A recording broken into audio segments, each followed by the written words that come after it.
Hi hello నమస్తే vanakkam చనాతులు. This is Haritha Ilasagar. Welcome back to my channel Rushi loves. Hi అండి.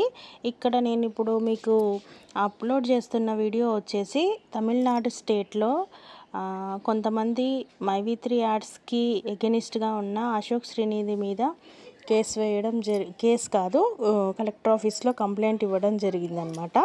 So ఆయన ద్వారానే ఇప్పుడు మేము ఈ పొజిషన్లో ఉన్నాం. మా కంపెనీ చాలా మంచిది. మా కంపెనీలో మేము ఎన్ని రోజుల నుంచి పే అవుట్స్ తీసుకుంటూనే ఉన్నాం, ఇక ముందు కూడా ఇస్తుంది, మాకు ఆ నమ్మకం ఉన్నది. ఈ అశోక్ శ్రీనిధి వల్లనే ఈరోజు ఇలా జరిగింది. ఈ అశోక్ శ్రీనిధి మీద మీరు యాక్షన్ తీసుకోవాలని కలెక్టర్ ఆఫీస్లో అందరూ కేసు వేయడం కలెక్టర్ ఆఫీస్లో అందరూ కంప్లైంట్ ఇవ్వడం జరిగింది. సో అందువల్ల ఈ వీడియోని అందరూ వాచ్ చేయండి. తమిళ్లో తనంతా చెప్పింది మీకు క్లియర్గా అర్థమవుతుంది. అశోక్ శ్రీనిధి మీద కంప్లైంట్ ఇవ్వడానికి వెళ్ళారు అండ్ తను ఏ ప్లానింగ్లో ఉంది, తన పేరేంటి, ఎంతమంది వచ్చి కంప్లైంట్ ఇచ్చారు, 75 లక్షల మంది వస్తే ప్లేస్ సరిపోదని మేము మాత్రమే వచ్చి కంప్లైంట్ ఇచ్చామనేసి చెప్తున్నారు. ఫర్దర్గా ఆ కంప్లైంట్ని తీసుకొని హెల్ప్ చేస్తామని కూడా కలెక్టర్ గారు చెప్పారంట. Thank you. சுந்தரி, நான் கணபதிபாளையத்துலேருந்து வரேங்க. நான் மைவி3 மேலே அசோக் ஸ்ரீநிதி என்பவர் பாட்டாளி மக்கள் கட்சி செயலாளர் அசோக் ஸ்ரீநிதி மேலே நாங்கள் கலெக்டர்கிட்ட மனு கொடுக்க வந்தோம். நாங்கள் மைவி3 ஆட்ஸ் ஒரு 33 மாதமாக செயல்பட்டு கொண்டு இருக்கிறது. அதில் 75 லட்சம் மக்கள் உறுப்பினர்கள் அதில் இருக்கிறாங்க. இதில் பிளான் பார்த்தீங்கன்னா 5 ரூபாயிலேருந்து 1800 ரூபா விளம்பரம் பார்த்தா இன்கம் வருங்க. அதில் ஒரு நாளைக்கு பர் டே நான் 1800 ரூபா வாங்குறேன். மாதம் 54,000 எனக்கு கம்பெனி கொடுக்குதுங்க. இந்த மாதிரி 75 லட்சம் மக்கள் உறுப்பினர்கள் இதில் இருக்கிறாங்க. அது ஃபஸ்ட்டு ஸ்டார்டிங் பார்த்தீங்கன்னா சிஎம், ஓஎம், பிஎம், டிஎம், அப்புறம் சிஎம் பிளான். நான் சிஎம் பிளானில் இருக்கிறேன். அதில் கம்பெனியோட ப்ராடக்ட் பார்த்தீங்கன்னா கேப்சூல். அந்த கேப்சூலில் பர்ச்சேஸ் பண்ணால் ஒரு நாளைக்கு 480 ரூபாயிலேருந்து பெரிய அமௌண்ட்டு கொடுக்குதுங்க கம்பெனி. அந்த மாதிரி கொடுக்குறதுல அந்த மெடிசின் ஹெல்த் ப்ராடக்ட்டு தாங்க, ஃபுட் சப்ளிமெண்ட்டு. அது ரொம்ப நல்ல ப்ராடக்ட்டு, எங்களுக்கு பிடிச்சது. நாங்கள் பர்ச்சேஸ் பண்ணோம். அந்த பர்ச்சேஸ் பண்ணதுனால எங்களுக்கு டெய்லி இன்கம் கொடுக்குது. அந்த விளம்பரம் பார்க்கறதுனால கம்பெனியோட ஓன் ப்ராடக்ட் பற்றி தான் அதில் விளம்பரமாக வருது. அதனால் கம்பெனி நேர்மையாக செயல்பட்டு கொண்டு இருக்குது. ஒரு நாள் ஆப் அப்டேட் போயிருந்தாலும் அது கம்பெனி எம்டி என்ன பண்ணுவார், அந்த ஒரு நாள் இன்கமும் கொடுத்துருவாரு. யாருடைய வாழ்வாதாரமும் பாதிக்கக்கூடாதுன்ட்டு அவர் எல்லாருக்கும் அமௌண்ட்டு கொடுத்துருவாருங்க சார். அந்த மாதிரி தான் ஒரு 33 மாதமாக இந்த கம்பெனி செயல்பட்டு இருக்குது.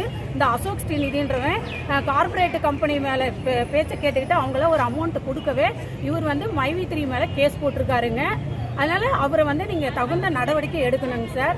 ஏன்னா அவர் கம்பெனி நல்ல கம்பெனிங்க, ஆனஸ்டான கம்பெனி. எந்த ஒரு மக்களும் இந்த கம்பெனியால் பாதிக்கப்படல. நாங்கள் யாரும் போய் கம்பெனி மீது கேஸ் கொடுக்கல. இவனே தான் போயிட்டு கேஸ் கொடுத்து இந்த கம்பெனி மூட போகிறாங்க, நீங்களாம் கேஸ் கொடுங்க அப்படின்லாம் இவரே பிளாக்மெயில் பண்ணுறாரு. வீடு வீடாக போய் கேட்குறாருங்க. இதனால் மக்கள்லாம் மன உளைச்சலுக்கு ஆகுறாங்க. இப்போ எம்பி எலெக்ஷன்னால ஒரு 3 மாதம் பேவுட்டு நிறுத்திடுறாங்க. கேஒய்சி பண்ணிவிடுங்க அப்படின்னு. கேஒய்சி பண்ணி முடிச்சிட்ட பிறகு ஜூன் 4ஆம் தேதி பேவுட்டு போடுற மாதிரி சொன்னாங்க. ஜூன் 4 இவர் கேஸ் போட்டதுனால எம்டி அவரே போய் சரண்டர் ஆகிட்டாருங்க. சென்னை ஹைகோர்ட்டில் போய் சரண்டர் ஆகிட்டாருங்க. சரண்டர் ஆகிட்டு நீங்கள் என்னென்ன கேட்குறீங்களோ ப்ரூஃப் எல்லாம் நான் சப்மிட் பண்ணுறேன்னு சொல்லிட்டாருங்க. ஆனால் இவன் வேணுன்ட்டே கம்பெனி மீது இழுத்து மூட போகிறாங்க, உங்களுக்கெல்லாம் பேவுட்டு வராதுங்க, வாங்க வாலண்டியராக போய் எல்லாரையும் கூப்பிட்டுட்டு இருக்கான். அதனால் மக்கள்லாம் சூசைட் பண்ணுற அளவுக்கு இருக்காங்க. நானும் ஒரு ஆசிரியர் தான், வேலையை ரிசைன் பண்ணிட்டு ஃபுல் அண்ட் ஃபுல் இதுதான் எங்களுக்கு, இந்த கம்பெனி தான் வாழ்வாதாரன்ற நிலைக்கு நாங்கள் தள்ளப்பட்டிருக்கோம். ஏன்னா கம்பெனி ஆனஸ்டான கம்பெனிங்க. சில தனியார் நிறுவனங்கள்லாம் பார்த்தீங்கன்னா ஜேஎம்ஆர், எஸ்பிஓ இதெல்லாம் ஏமாத்திட்டு ஓடுறாங்க. அங்கெல்லாம் போய் இவர் செய்ய மாட்டேன்றாரு. அவங்களெல்லாம் தடுத்து நிறுத்தி அவங்களுக்கு ஒரு அமௌண்ட் பாதிக்கப்பட்டவங்களை வாங்கி தர மாட்டேன்றாரு. நல்ல கம்பெனி நிறுத்தணும்னு பார்க்குறாரு.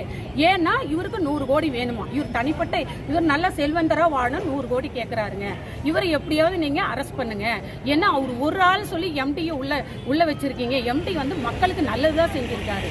75 லட்சம் மக்கள் இதில் ட்ராவல் பண்ணிட்டு இருக்காங்க. எல்லாரும் கூடனா பிரச்சனை வரும் தான் நிறைய பேர் வரலைங்க. இல்லைன்னா இங்கே ஈரோடு கொள்ளாதுங்க. அந்த அளவுக்கு கூட்டம் வருங்க.